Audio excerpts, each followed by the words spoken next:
Imagine this. One single law for marriage, divorce, and inheritance for every single citizen in India, no matter what their faith is. That is the huge, powerful idea behind what's called the Uniform Civil Code, or UCC.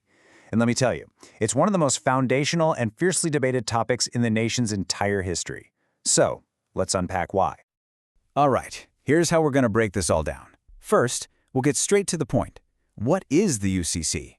Then we'll look at the current jumble of laws that it would replace.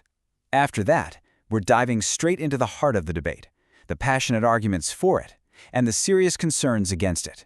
And finally, we'll see where things stand today.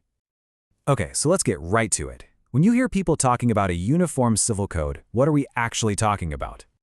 At its very core, the UCC is a proposal for one single set of laws that would cover personal matters for every single Indian.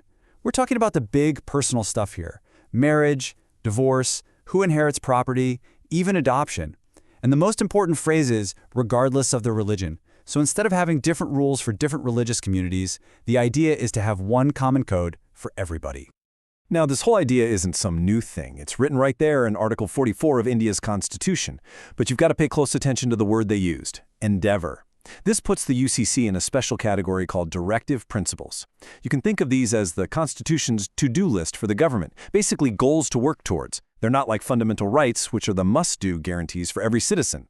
And that distinction, it is absolutely crucial to this entire debate. So you might be wondering, if the Constitution itself suggests a uniform code, why doesn't India already have one? Well, to answer that, we need to understand the incredibly complex legal system that's currently in place.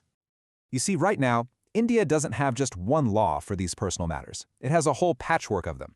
Different religious communities follow their own distinct personal laws, and many of these have been around for a very long time. For example, Hindus, Sikhs, Jains, and Buddhists fall under one set of codified acts. Meanwhile, Muslims are governed by laws based on their religious scriptures, and Christians and Parsis, well, they each have their own separate codes too.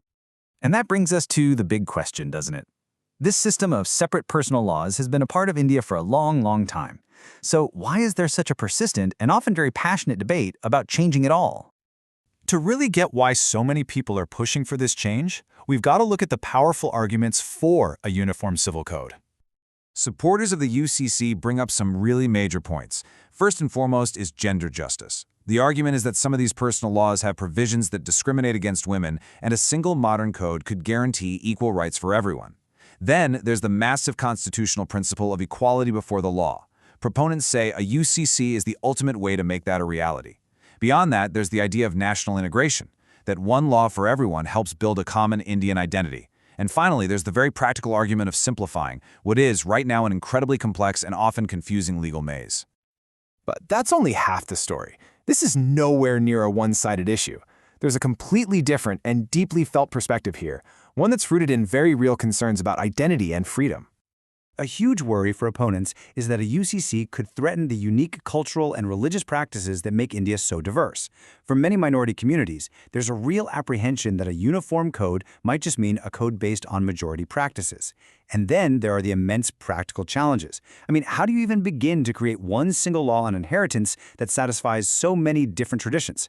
At its heart, many see this as a direct challenge to the constitutional right to freedom of religion. And this, right here, really gets to the core of it all. The entire UCC debate is basically a high-stakes balancing act between two fundamental principles that are in the very same Constitution. On one side, you have the promise of equality before law for every single person, and on the other, you have the right to culture and religious freedom for every community. Figuring out how to honor both, that is the central challenge. Okay, so we've explored the arguments, we've looked at the constitutional tension, but what does all of this look like in the real world? Let's take this debate from theory and put it into practice. It's a fair question, right? Is this whole UCC thing just a theoretical concept? Or are there any real-world examples we can actually look at inside India? And the answer is yes, in one state. Goa has something called the Goa Civil Code. It's actually a holdover from its time as a Portuguese colony that they kept after joining India. It applies to everyone in Goa, no matter their religion, for things like marriage and property. It's often brought up as a case study, but, experts are quick to point out its very unique history and debate whether that specific model could really be applied to the entire country. So on the national level, this conversation is always happening. The Law Commission of India looks into it every few years, trying to figure out the massive complexities. The UCC is a constant feature in political and legal debates. But those core tensions we talked about, that fundamental tug of war between individual equality and community freedom, that is precisely why a national agreement on this has been so hard to find. And that leaves us with the ultimate question.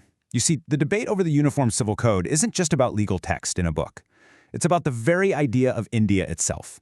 It forces us to ask, how does a modern, incredibly diverse nation balance the promise of legal uniformity for every citizen with the absolute need to protect its rich tapestry of different cultures and identities? That, right there, is the challenge at the heart of this entire discussion.